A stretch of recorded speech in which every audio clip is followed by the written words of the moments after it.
Yeah, so the insurance space, because I was so used to being efficient from working in strength and conditioning, it was the perfect opportunity to have so much free time. And Yeah. so because I was competing in powerlifting at that time, I just had a lot of powerlifters reaching out, wanting help with programming, Yeah. and started doing that, got more clients, then just kept doing that on the side, and it just kept growing and growing. And obviously systems were fine. And now I'm making, at one point I was making twice as much online as I was my day job. And I was like, okay, this is a So thing. this is a thing. Yeah. And, now, like, I couldn't have ever imagined when we were in undergrad together, fucking making the money I'm making and living the life that I'm doing. It's the best. And I was telling somebody today, like, I've never compromised my values in the way that you would associate with somebody who makes a lot of money online.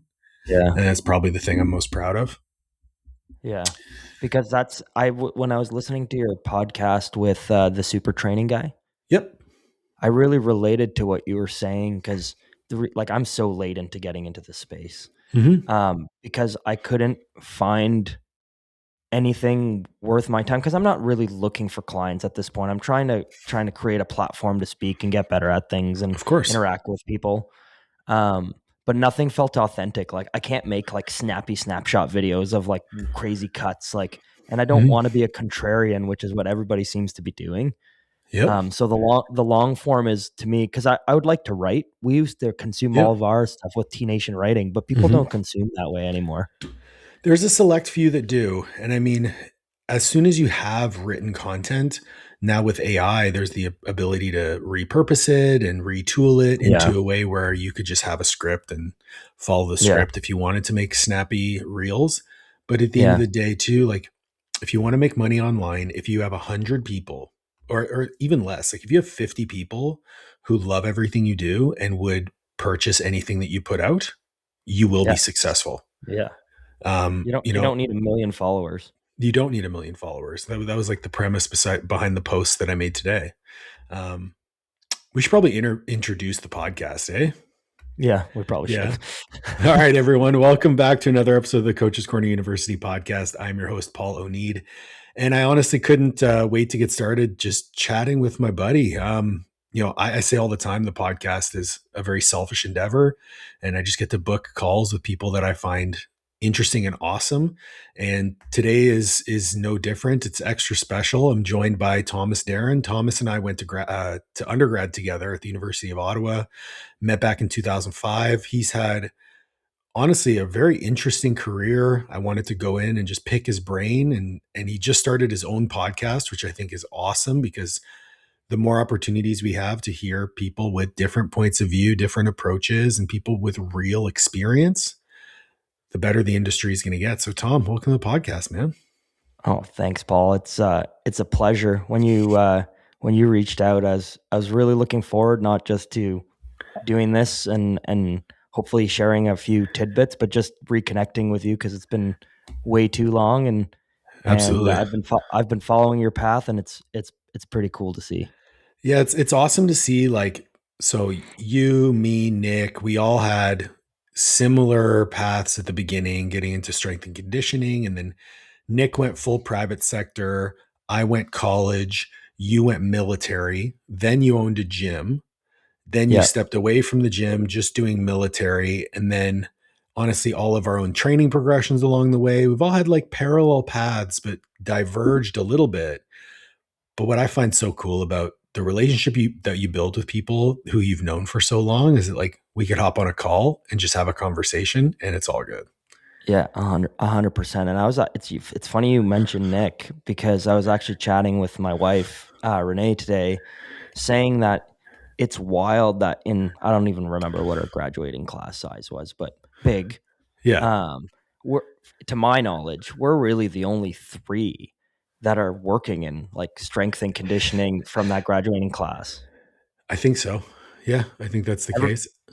everybody else continued school, did careers in like fields or switched, but we're the only ones that seem to have stuck it out in the strength and conditioning space. Did you do a master's? I did, yes. Yeah, so you did the master's and then you went into military. Yeah. Yeah, I did my master's with Dr. Ollie J. That's right. I was never planning on actually doing a master's, and if I was going to do a master's, I wanted to go to the University of Calgary Yep. for their strength and conditioning. Yep. Um, but I did that fourth year project in looking at heat stress in Hmm. NFL football players because Yep. Corey Stringer had just passed away.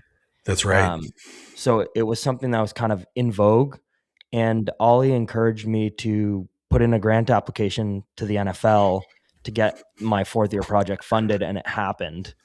So I decided to pursue it because it was actually had in my brain a practical application to it. It wasn't so specific that I wouldn't be able to stay motivated following Right. through, but I actually saw some purpose that would be practically applied in football if the study was successful. And you got into the military gig. Well, Darcy was in the military gig before you, Yes. and then Yeah. you got into it, but you took it much further. So maybe for the audience, let's go through your kind of career arc, because like, I mean, Yeah. we do this with all the guests, and it's cool because all of them are a little bit unique. So I'd love to hear yours. Yeah. I think like I have a pretty non-linear coaching path Yeah. in that I've worked in kind of a sample of all of the different realms, Hmm. and I still continue to dabble. But um, we both started. My first coaching job was working at the University of Ottawa as a personal trainer. Hmm. Um, so that was my first introduction to Gen Pop. That was for my first introduction to um, learning more than my degree was teaching me. Hmm. So really diving in at the time, it was T Nation and Cressy and Joe DeFranco. It was awesome. We both got to Yep. travel to train with Joe. That was a big turning point for me at that time as well. Absolutely. Um, so it showed me that like my kin degree has its purpose. It gives me some tools in my toolbox. Yeah. But when I actually started coaching at the University of Ottawa, I realized that I'm going to have to self-educate myself if I Oh want to yeah. pursue this career. Yeah, it gives you a So framework. Like it just gives you a functional framework, even just to think through problems a little bit differently. But it's not going to set you up for yeah, success. and that's how I describe my. I mean, people are, why did you do a master's? You could be where you are without that. Hmm. Um, but I really appreciated that process because it one taught me I didn't want to stay in research, which is a Hmm. valuable lesson. Um, but also it taught me how to problem solve Yeah, at the skill acquisition, knowledge acquisition phase. And so I was moving forward, I was better able to find the information I need, read the information I need to progress as a coach. for sure. Um, so that was my first Gen Pop job. And then I ended up working with Nick from Hmm. Capital Strength, who you've had on the podcast. But we were working at the Ottawa Sport Performance Center at the time. So that was my first real exposure, along with working with the varsity women's volleyball team at Ottawa U, into the sports side, competitive sports side of coaching. Hmm. So working with NCAA, OHL, NHL hockey players, and then working with varsity athletes at the University of Ottawa. Hmm. So that covers two types of clientele. Um, and then I ended up applying for a job at the Canadian military, but it was actually very much in line with the type of work you were doing through insurance. Mm. So I ended up getting a job where I was in charge of all reconditioning of injured military members Okay. in the national capital region. So all military soldiers that were injured and on a return to work fell Mm. under me in the Ottawa area. Okay. Um, that job was great because it taught me to speak to a different type of clientele. Right. Um, it was a job that I struggled with after a certain point because what I realized is I was working with people who were no longer going to be serving. And Mm. so I had a passion to make sure their quality of life was better, but I wasn't able to contribute to building a stronger military, which is Right. was a passion for me, working with people that are going to be going out and still having the ability to serve. Right. So a lot of people that I was working with were were happy to be getting out. They wanted to get out. Some of them wanted to get better. Some of them didn't want to get better. It was just the end of the road for them. They were Mhm. injured. They were on lots of medical categories. And so they're on their way out. Right. So after a year and a half working there, not really seeing that this is something I was going to do for my whole life, I Mhm. was not as inspired as I wanted to be, but I wanted to still help solve the problem of Right. I was seeing people at the end of their careers. Can I help them at the beginning of their careers? Mm. Um, and so a job posting got posted for the Royal Military College of Canada. Um, and both you and I know Stéphane Robert, who we Yep. worked with at University of Ottawa. He was actually the hiring manager for that job. And he sent me a message being like, Thomas, like it'd be a great fit for you. Send in a resume. And I did. And within like a week and a half, I was moving um, from Ottawa to Kingston. Mhm. And I was incredibly excited because, and I say this to the cadets every single time that I meet a first group, is I came here and now I've been there. This is my 14th school year. Right. Um, I came here because I know I'm not naive enough to be able to change fitness or the culture of fitness or the trajectory of fitness in the Canadian military. But if I'm working with 3, 4, 500 new officer cadets every single year, you guys, one of you will be the chief of defense staff. You will be commanding officers in 5, 10 years.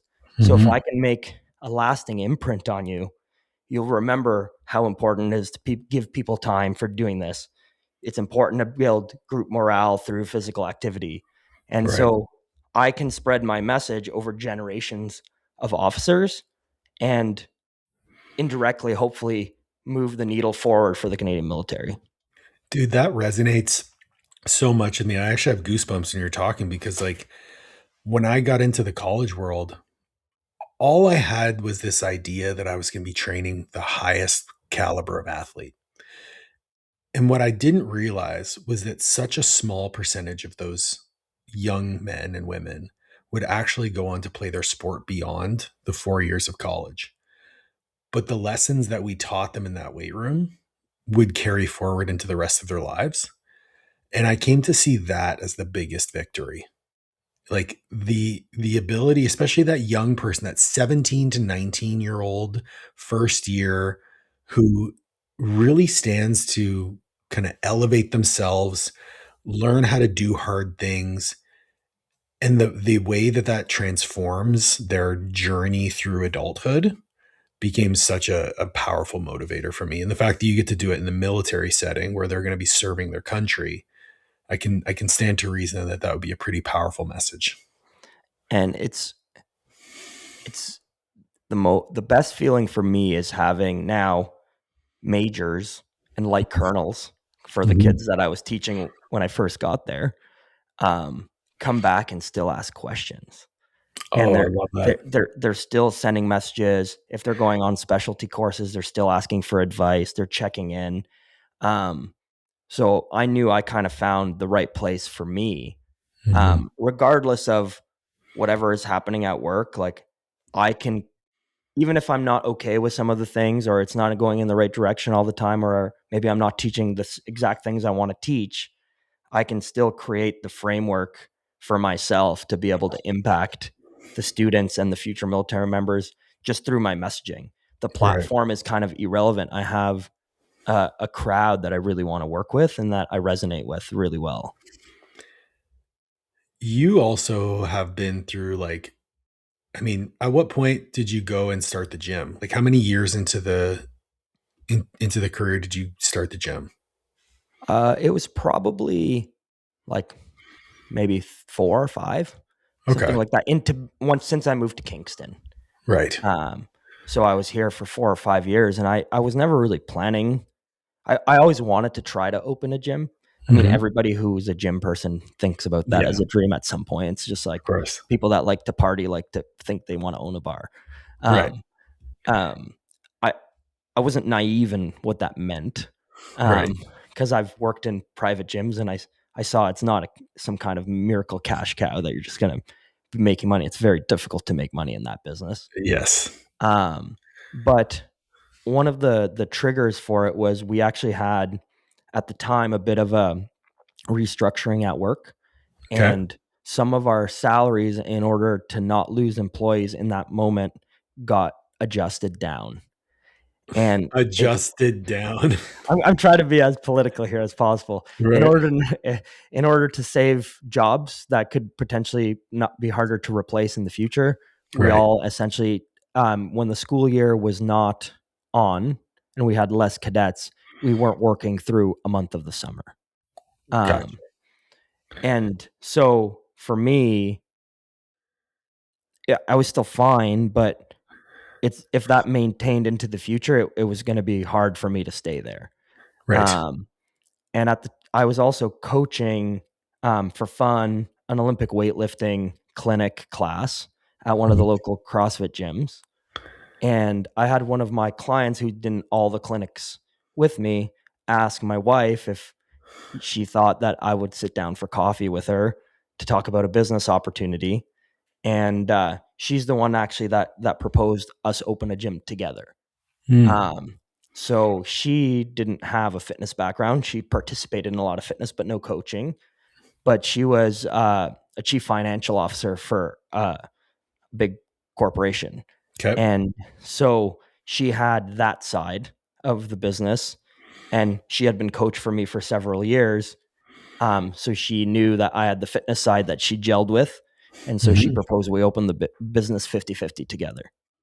Wow. So when my salary wasn't what I wanted it to be at work and this opportunity came up, I felt like I had to jump on it. Right. Yeah, for sure. For sure. And so Stone City became what it was, and then you ended up shutting it down during COVID, right?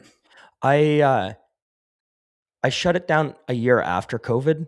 Okay. Um, so I got it out of the weeds, Mhm. and then just for context, it was about a 3,600 square foot gym, about half the size of Nick's gym in Ottawa.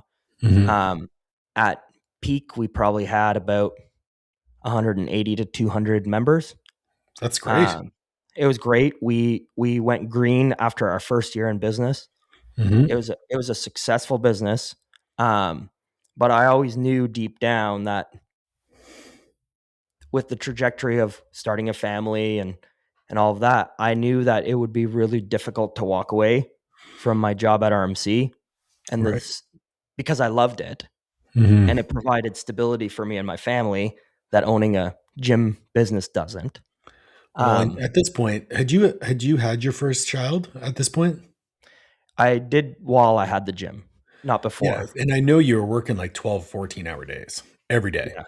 Yeah. I was working at the gym in the morning, going to my 9 to 5, and then working in the evening past dinner time. And then we had our first child. I wasn't home ever. Right. Um, and it was a really hard discussion with my wife in that the gym was for me. We didn't Mhm. really need it financially. Right. Um, so she was supportive of whatever I wanted to do, but she wanted it to be known that we don't need the money. We Right. need we need dad home. Mhm. And it would be a different conversation if I wasn't passionate about my other job at RMC, but Right. I am. So it Mhm. was a much easier decision with COVID. That was put a lot of mental strain on me owning a gym in that time and the financial losses that came with that. But it was an easy decision when I aligned my priorities with my actions. And so that's a common theme on the podcast. Like I try to bring people's attention more so towards how do you clarify what your priorities truly are? And then how do you make sure that all of your actions align with those priorities? So when you were, when it was just you and Renee, yeah, for sure, grind, work 12, 14-hour days. You know, you had a supportive spouse who, wanted to see you do something that you enjoyed and were passionate about. And it's great. But as soon as you have that first child, and I know how devoted to your family that you are, I bet you felt the friction right away. You're like, man, I want to be home. I want to be there at bedtime. Like even this podcast is after your kids go to bed so that you can be part of that. Yeah. And I think people need to hear that. They need to hear like, hey, early on, grind for sure. But as your priorities change, your actions absolutely need to align with those. It's there's parts of our industry that are a young person's game. Yep. Um, and there's seasons to the career. Mhm. I went through the grind season, and at a certain point, um, if I was a single guy at this age, yeah, I'd still be grinding. I love what I do. For My sure. business was successful. There's not a day that I didn't go to my business or to RMC where I'm happy to go to work. I love what I do, Right. but I don't love what I do more than I love my family. Yeah. So I still get to continue doing what I do. The gym's still running. The community's still there. One of my coaches bought it. Oh, Um, great. I can hang my hat on the fact that I ran a brand new gym in one of the most difficult industries, green, in 1 year, Yeah. and got it out of the red after 1 year from COVID. Hmm. So what I needed out of the gym was to tickle the itch to know that I could do it. Hmm. And now that I have security somewhere else, I'm moving on to, like you said, align my actions to my priority now, which is my one child and now my second. Right.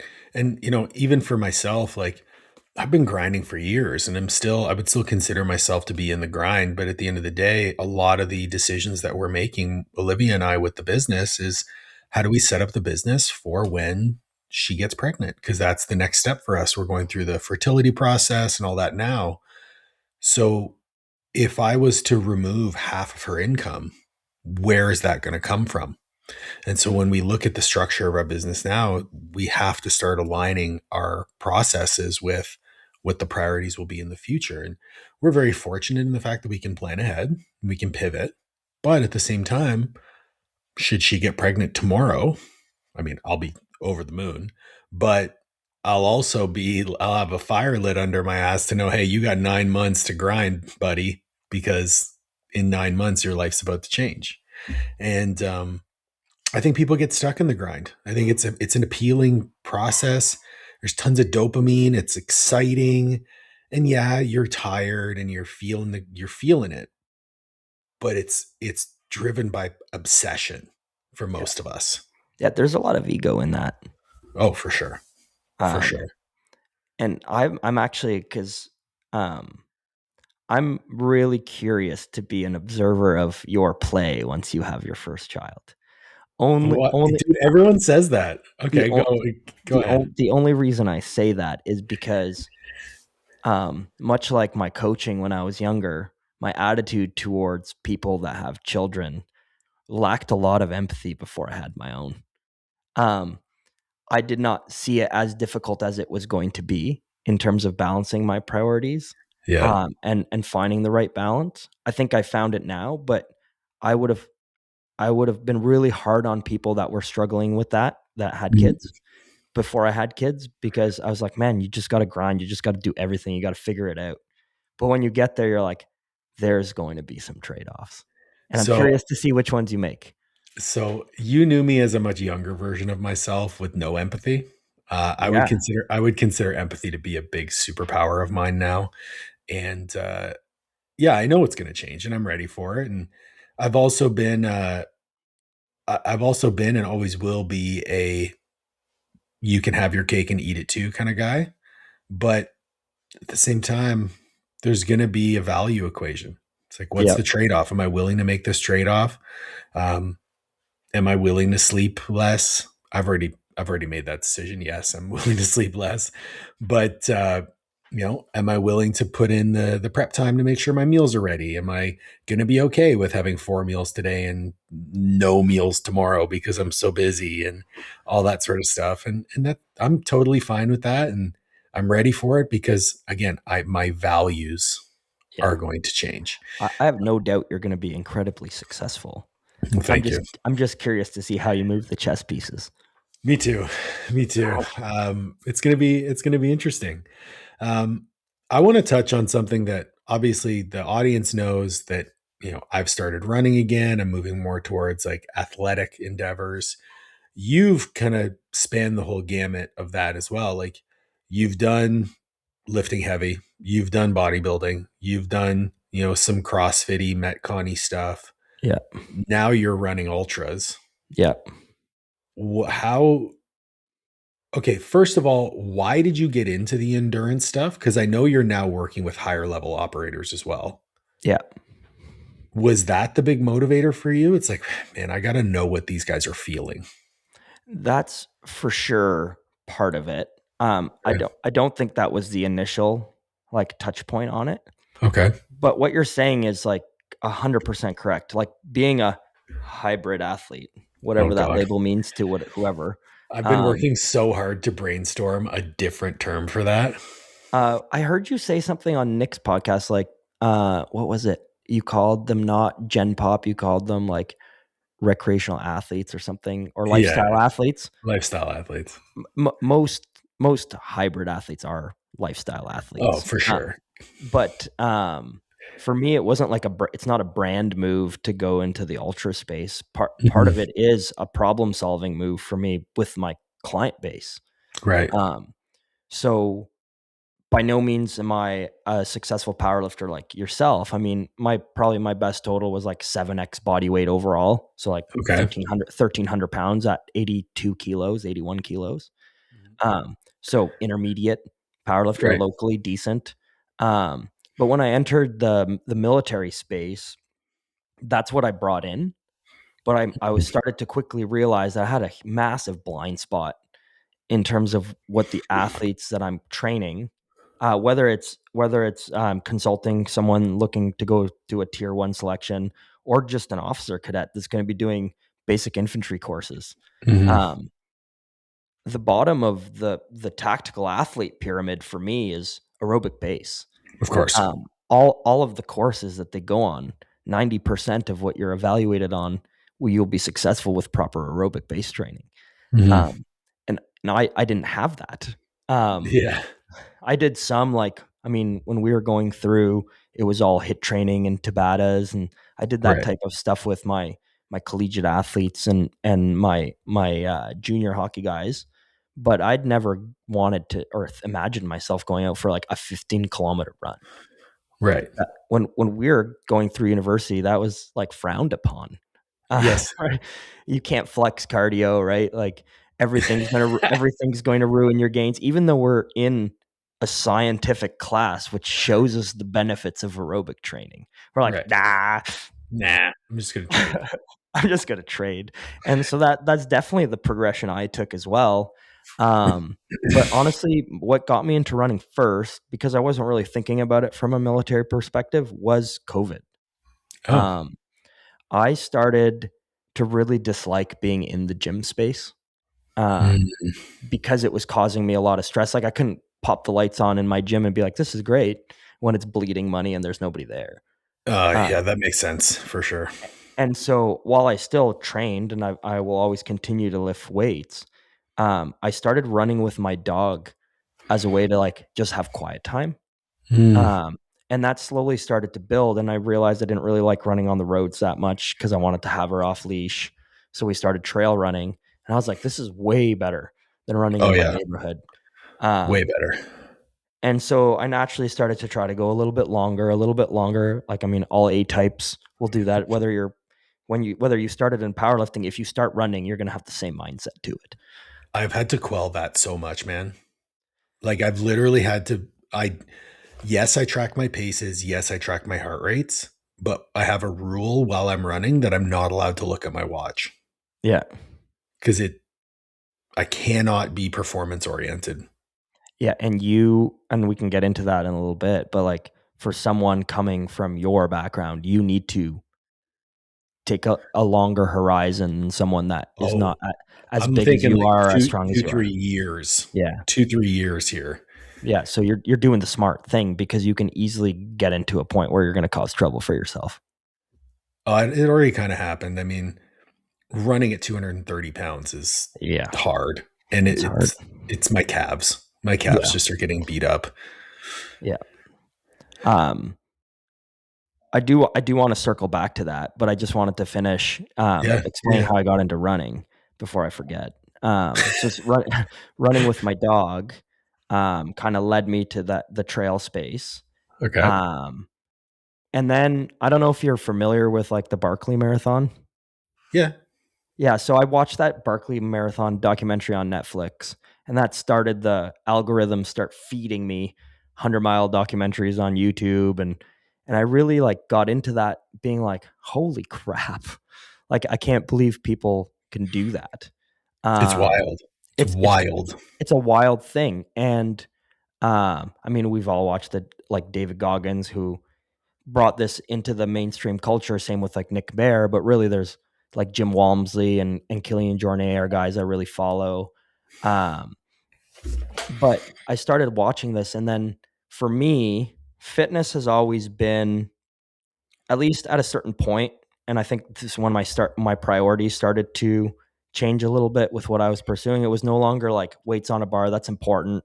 They're going to keep going up, but like I don't see the total that I'm lifting or the pace that I'm running as the end game for me. I see it as, if I continue doing this, what personal development or tools am I going to gain from the process? So 100%. I mean, we're all getting older. At some point, there's going to be a drop off, and we're going to have to deal with that. But the pursuit of it is what matters to me, regardless of what I'm doing. And I saw this, people pursuing 100 miles as being a vehicle for like the darkness and the feelings of trying to figure out what you're made of, more than I could imagine anything I was doing in the strength space. So hitting like a heavy deadlift, that's really hard, or a squat, like you said in another podcast I was listening of yours, like you're scared you might die, Yeah, but you're never going to go into the kind of darkness that 24 hours of running does to you psychologically, to I couldn't figure out imagine. what kind of person you are. So that really drew me to get move towards that space. And now this year I completed my second 100 miler. I'm going to continue in the sport. Dude, I look at it as just like it's just manufactured suffering at the end of the day. Like whatever you can do in a physical capacity that makes you feel like you're dying is probably going to make you feel the most alive. It 100%. And you could pull out whatever quote you want, but one of my favorite ones is like, you're never truly alive unless you're suffering. Yeah. And for me, for a long time, it was, I'm going to put a weight on my back that could kill me, but I'm going to stand up. And that was the thing. And I got into training because I wanted to see how strong I could get. Guess what? I found it. And I got as strong as I could get to the point where I exploded my body. Cool. Time to pivot. Time to find another manufactured suffering. Yeah. And I was having a conversation with my buddy Tony, and he made such a beautiful point that I think will encompass this entirely, because you and I both resonate on the personal development aspect of training. He said, when your identity is wrapped into an outcome, whether it's weight on the bar or miles in a race, or even, the quality of, if we're going to talk, business, it's like how big your business is. Your identity becomes really fragile, because as soon as that's taken away, you've lost. You don't know where you are. You don't know who you are. But if your identity is wrapped in the process, well, that process can be applied broadly. So if your identity is wrapped into, like for myself, part of my identity is I am someone who pursues hard things. That's hard things in business. That's hard things in training. That's hard conversations with my wife. That's, hard conversations with clients and mentees. Like I do hard things. So my identity is no longer fragile. It's actually anti-fragile, because the more I do those hard things, the more galvanized that identity becomes. I could not imagine the type of suffering that you're enduring. Because here's the crazy part about running that I've kind of realized, and I realized it because I started rucking, and the rucks are much longer and quite frankly just shitty. Um, is there will never be a mechanical failure, because you can always still put one foot in front of the other, Oh yeah. and that's such a mind fuck. It's the biggest mind fuck. It's the biggest mind fuck. And I'll give you an example of this, because Okay. my 200-mile races were polar opposites of one another.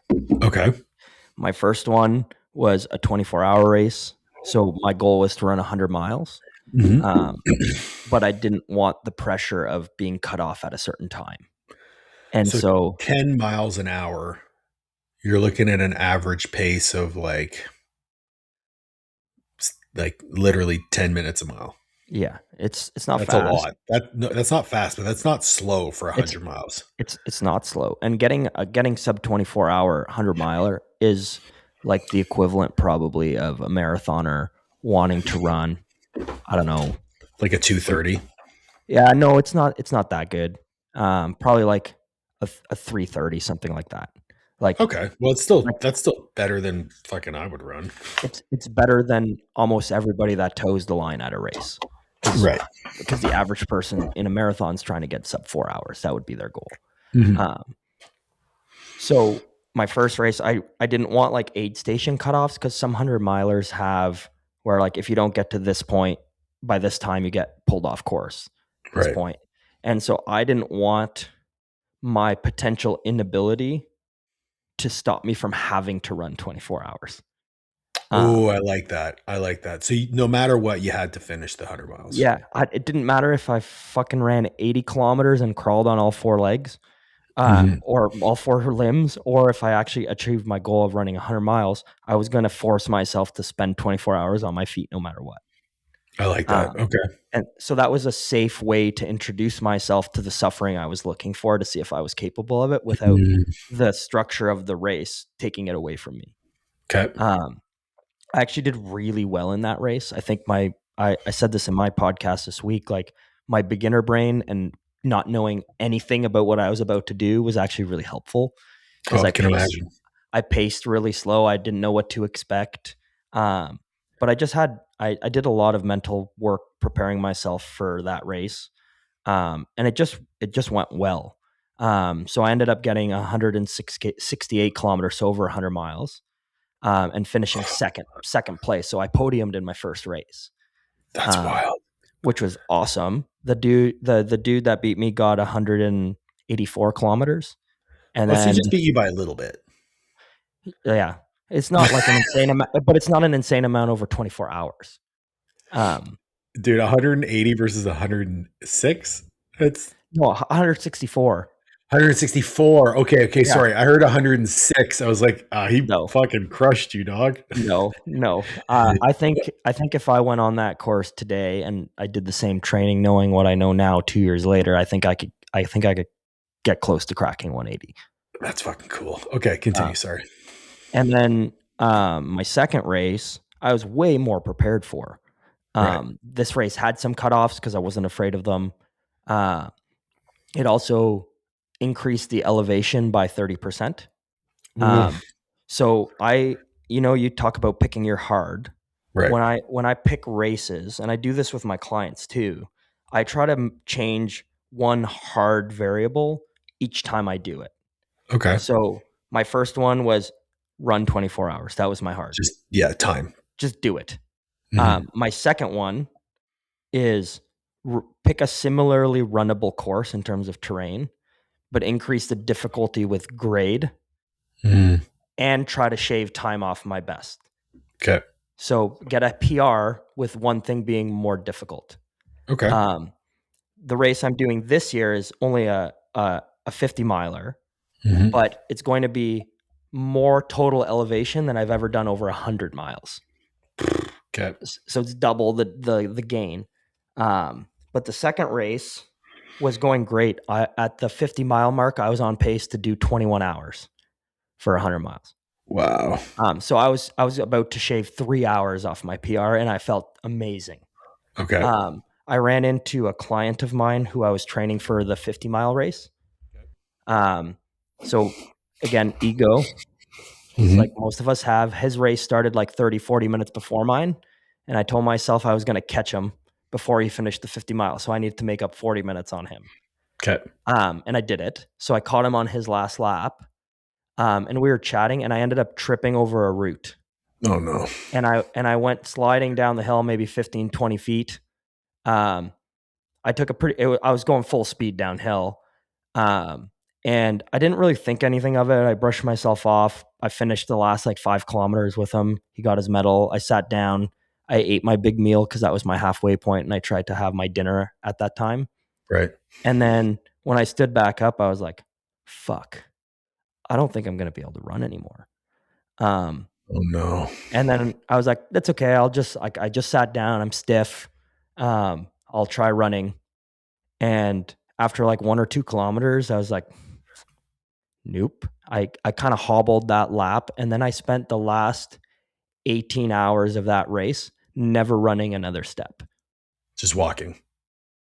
dragging my left leg like it had no knee with my poles as my crutches. Oh, Jesus.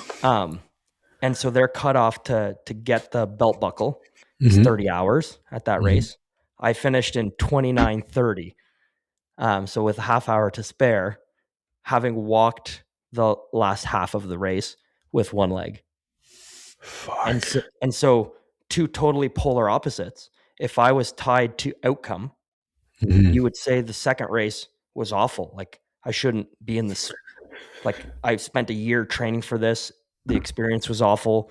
It was the most pain I've ever been in, the most stripped raw I've ever been Mm-hmm. in terms of my like self-perceived identity. But it's the buckle I'm more proud of. I don't care that I have a trophy for the first race because Right. the pursuit of 100 milers wasn't for the trophy. It was to experience the feeling that I experienced in the second race to figure out who I am. Dude, I don't think there could have been a better story to like encompass exactly what we're talking about. Man, yeah, you got That's to find your vehicle to explore that part of your life, that part of your being. and it's funny because like I keep trying to figure out different ways to make my training more hard, like just harder. Um, and I think that's something that we all are just kind of wired that way. Um, when you're doing all of this stuff, like, do you ever look at it as an opportunity to, how do I word this? So one of my biggest like core tenets of business is I have to be a product of my product.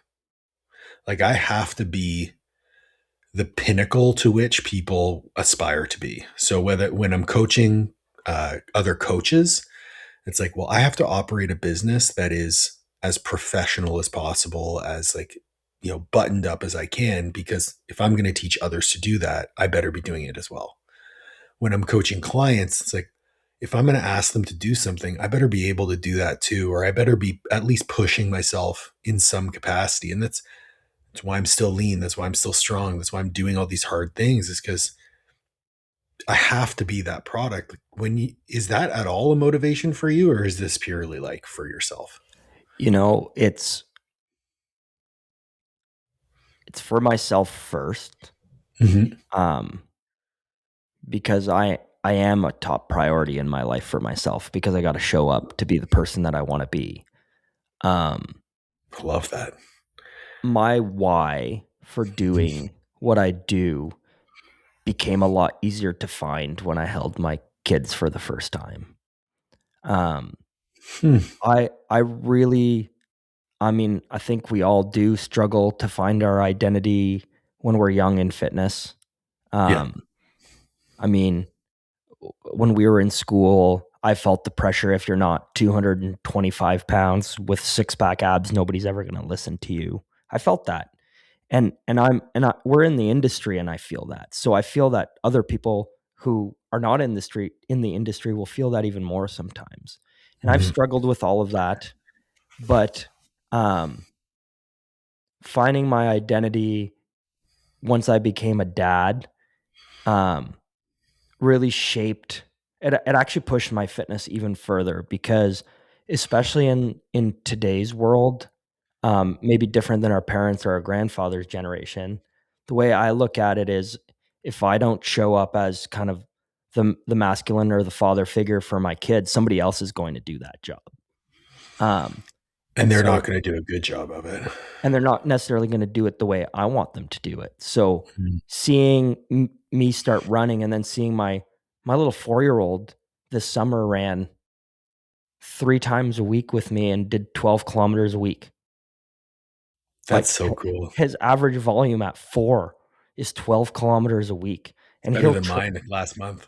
yeah, man, and he's sometimes pulling, like, I mean, he's, like, 3 feet tall, and he's pulling, Yeah, like, 8:30 paces. I'm like, "What is happening?" that's But awesome. but I don't ask him to go run. He sees what I'm doing. He sees the gym I'm sitting in right now. He has to come down. Like, why wouldn't I want to push myself as far as possible? I want my kids to do that. I want my clients to do that. So you're 100% right. You have to be the product of the product. You have to be a representation for yourself. And I will say that, I mean, I would be naive enough to think that like my tactical skills team, who I coach, who are studs, 50 to Mhm. 75% of them will be in tier one within the next 5 years. Um, Me at almost 40 years old, I am not going to be rucking like they rucked 21K this weekend with 40 pounds at a 4:15 pace per kilometer. So they're doing essentially 6-minute miles for 21K with a ruck on. Um, For context, people, I did 10K this weekend at a 10:20 pace. mhm. So I'm very proficient at rucking. I can Mhm. ruck race better than most people, but there are people that are just going to be better than me. But they also see they've never run 100 miles. Right. They've never pushed themselves as far as I've been able to push myself. So I've noticed that, especially in the tactical space, ever since I moved away from using powerlifting or strength training as my identity and really Mhm. opened up to my blind spot on the endurance side, I've gotten a lot more buy-in from my key demographic that I'm targeting and who I coach on a day-to-day basis, because I can cover the whole pendulum for them in terms of their interests, but also with we were talking about the base of the pyramid being aerobic. I can't think of something more aerobic than doing 100 miles. Um, Yeah, I don't think you're gonna find that, but yeah. the uh the interesting part for me in speaking with so my coach Cody, who's been on the podcast a couple times, I know you listened to his episode. One of the things that he and I speak a lot about is this, like, the unknowns. And so usually what people will do with programming is they have more of a top-down approach where they know what sort of outcomes they're looking for and they kind of reverse engineer. Whereas in the tactical population, especially law enforcement, first responders, the outcomes are completely unknown. You may have to hike 30 kilometers, or you might have to drag a 200-pound human 200 meters.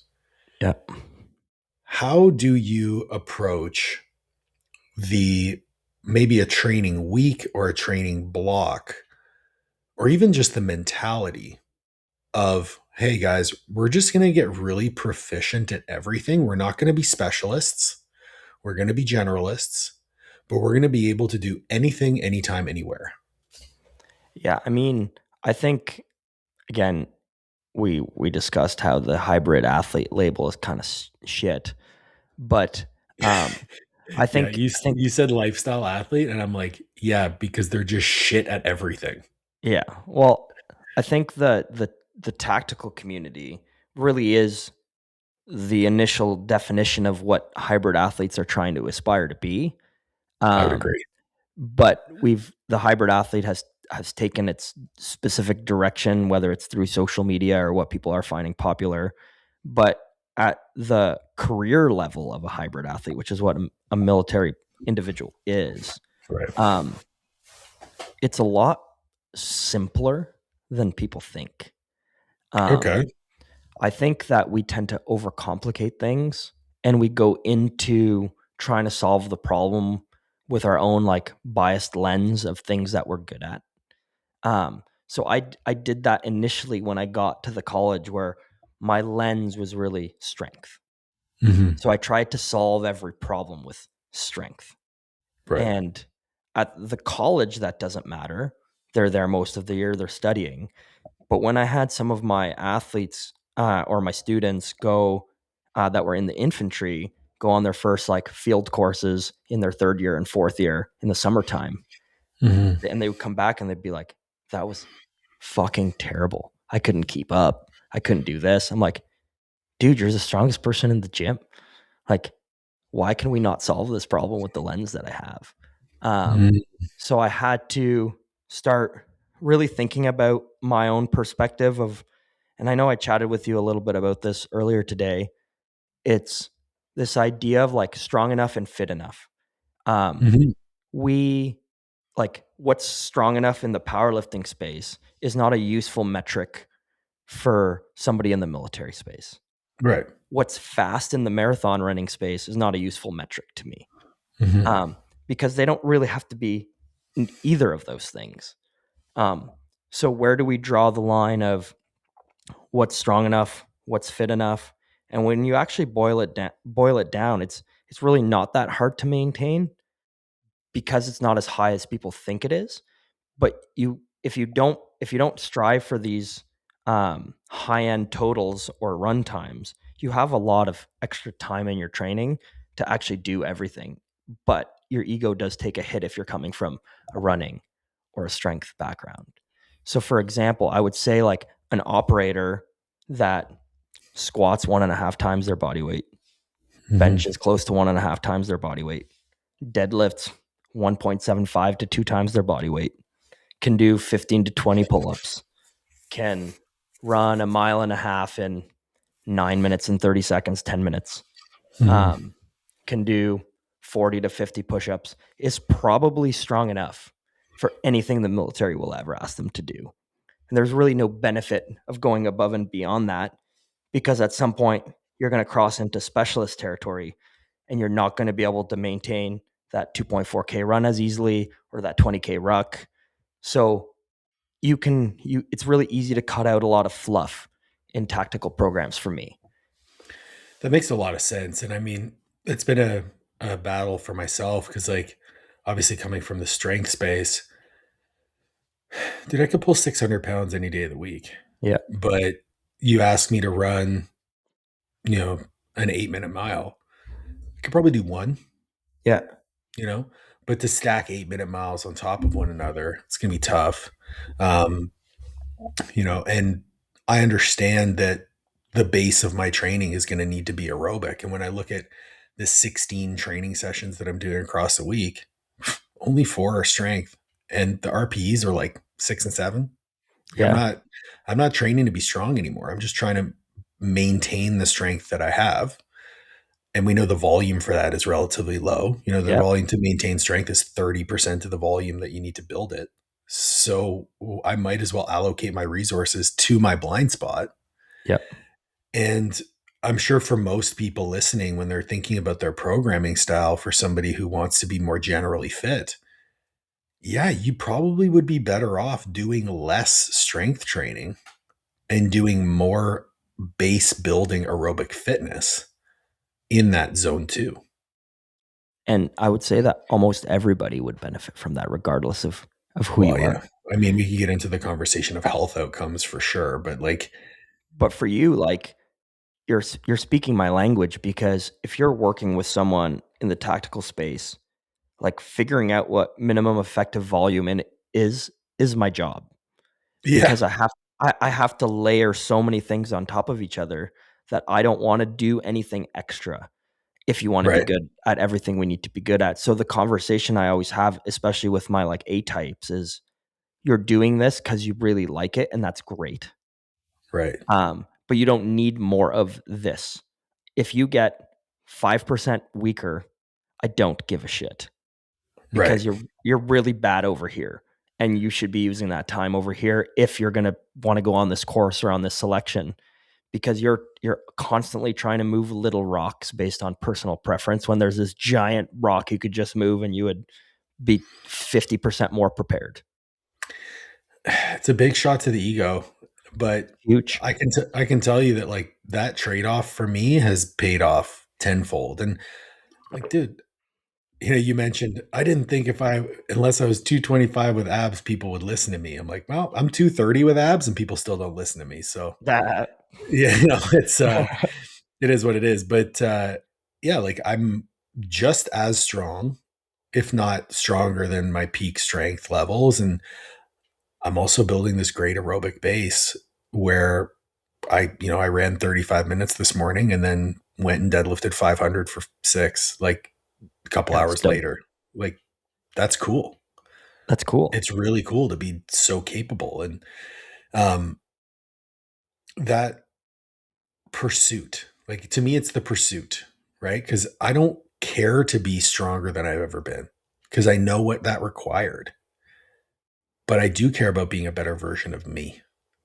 And so if you can layer that level of process orientation with improving physical capacity for operators in the population of 17 to 19-year-olds who are coming in, dude, I could see why you love your job so much. Yeah. It's I've never there's been bad days at work, but I've never not wanted to go to work ever in 14 years. Yeah, same, So 100%. that's pretty sweet. Yeah. So when you're thinking about your career as it stands now, you just started the podcast, you're kind of getting into a new arena. Where do you see your career trajectory from here? Obviously, you love your job, so you're not going to change your job, but what's next? Yeah. If I were to change my job in within my organization, it would be going towards the special operations community. Mm, But the biggest, and again, this is a trade-off. This is real life. mhm. My wife moved here for me. Right. Um, she's an elementary school teacher. She's kind of locked in Canada. Like once you're started with a board, if you switch boards, you start again. Oh, Um, okay. and so for me, like in terms of supporting my family, that would be a lateral move. In terms Mm, of cool factor, it would be not a lateral move. It'd be a vertical move for it'd be me. sick. Yeah. But I also have other people that I have to take into consideration, Right. and I love my job. So I don't really see myself moving on from this at this point. I'm not tired of it yet. Right. Um, I might like right now I'm the strength and conditioning coordinator for the college. There's still some opportunities to manage the department or manage the entire like being the athletics director if I get tired of what I'm doing. But right now I still I mean I look at the people that I work with and I have some ex-military guys that coach with me that are in their 60s still dusting cadets at certain things because the job keeps you young. I'm surrounded by young people that recycle the same age every single year. I get older, everybody else stays the same age.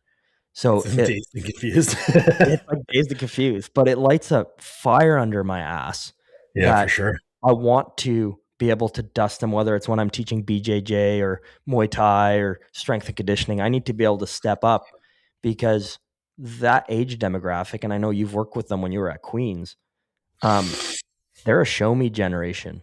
Oh, yeah. They're not a piece of paper on your wall generation. Mhm. To get their attention, you need to deserve their attention. Um, so I'm constantly trying to do that, and it keeps me sharp. So I want to keep doing that. But starting the Warrior Collective podcast, again, I resonate with a lot of things that I've heard you say before. In that I've never really had to create a space for myself online. I've been Mhm. working a lot within the military, so my clients Right. are there for me. I'm a Mhm. salaried employee. Right. I did have to worry about it when I started my gym. I felt I did okay because it was successful enough. But Mhm. a lot of what I see within the online space, and I'm keen to learn more from you as I kind of consume more of your content, is finding a way to make it authentic seemed Mhm. really difficult to me. Um, and the long form conversation makes me feel the same as I'm teaching on a daily basis in a military context. It's how I like to share ideas. I find it difficult to want to sit in front of a camera and make a 30-second reel that's super punchy or contrarian. That's not how I've spent my entire career. Um, so kind of my New Year's resolution to myself was to find a way now that I'm 20 years into coaching to try to further the conversation. Mhm. I think I said this to the cadets when I was doing a nutrition lecture this week. It's not a shortage of information. We have No. so much information, but it's clearly even if we don't talk about the performance side, we look at just the health and wellness side of Canada, the United States, wherever people are listening, we have information at our fingertips, but we're getting worse Mhm. every generation. So clearly it's not resonating with people. Yeah, the term that I use is there's a recession of connection right now, and that's connection person to person because of the devices that we constantly are on. It's a recession of connection from under knowledge to understanding, and it's also a recession of connection when it comes to connecting information to context. And I think that's where coaches like you and I, who have been in the industry for so long, stand to set ourselves apart.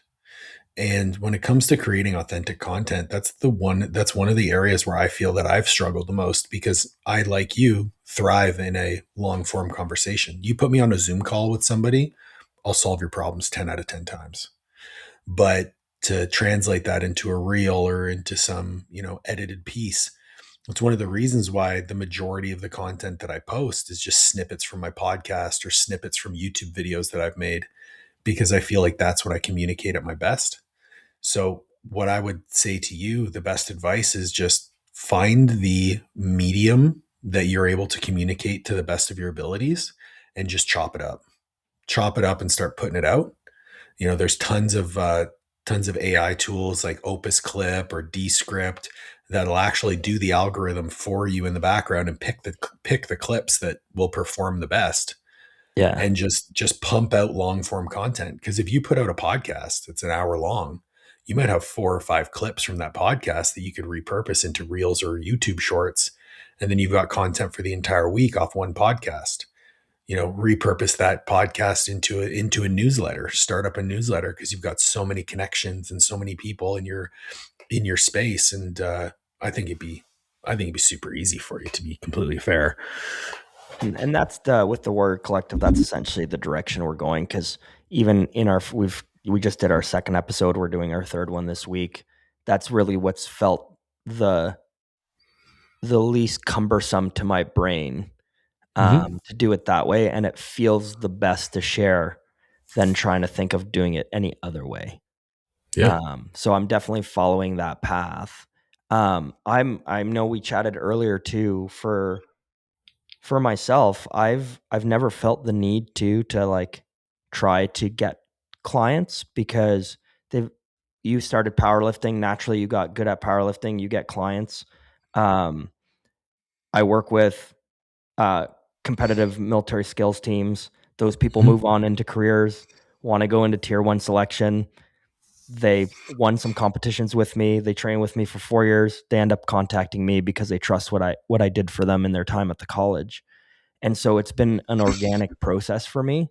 Mm-hmm. Um, and it's going to continue to be. I don't feel the need to have a million client roster. I want to work with specific individuals with specific goals, um, the way that you're doing as well. Mm-hmm. Uh, so my content creation goals are not necessarily client driven, but more after 20 years wanting to not only improve in this medium, but also a bit of a legacy piece for 100%. my work that I've done, to have it somewhere that it's not just in my own head, and to be able to share it with as many people as I can. Dude, I love that. And, if I can support in any way, you just let me know. We'll definitely have to have you back on the podcast to talk more X's and O's, because I think Yeah. I'd actually love to do a roundtable with you and Cody. And I would love to do that because I really enjoyed Cody's podcast. I think there's a lot of things that we see eye to eye on for sure. But I I'm would sure we love to try disagree and on a few find. things. That's what I was going to say. I would love to try and find something where you guys disagree and could have a conversation about it, because those types of podcasts where you have open and honest conversations are the best ones. Yeah, 100%. Dude, thank you so much for joining me. Where can people find you? Right now, we're just slowly starting up, so it'll be growing. But on Spotify, the podcast is called The Warrior Collective. Okay. And on Instagram, you can find us at _Warrior Co. Awesome. Dude, thank you so much. We'll have links to that in the show notes. And thank you, everyone, for joining. Please make sure to like, share, subscribe, ring the bell for notifications. We'll catch you on the next one.